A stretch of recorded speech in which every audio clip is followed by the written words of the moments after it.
Always read your use and care guide. This video is for informational purposes only.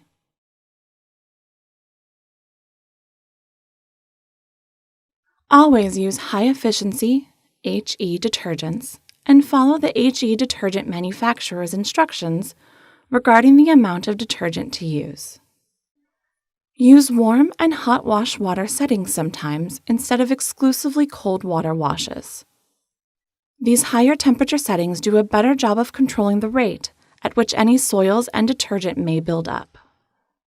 Leave the washer lid open between uses to help dry out the washer and prevent the buildup of odor-causing residue. Use your washer's clean wash cycle at a minimum once per month or every 30 wash cycles, whichever occurs sooner. The clean wash cycle is a special cycle that uses higher water volumes in combination with a fresh washer cleaner or liquid chlorine bleach to clean the inside of the washer.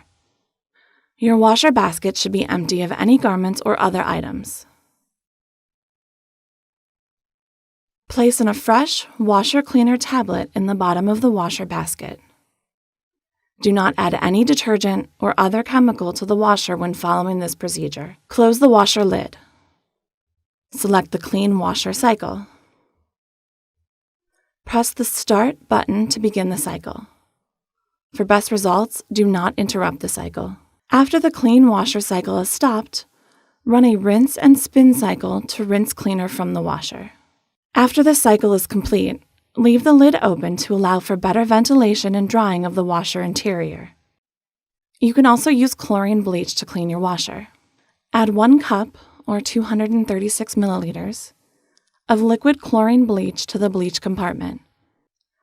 Do not add any detergent or other chemical to the washer when following this procedure. Close the washer lid. Select the clean washer cycle. Press the Start button to begin the cycle. For best results, do not interrupt the cycle. After the clean washer cycle is stopped, run a rinse and spin cycle to rinse cleaner from the washer. Always follow your use and care guide, included with every product, or available online at www.maytag.com.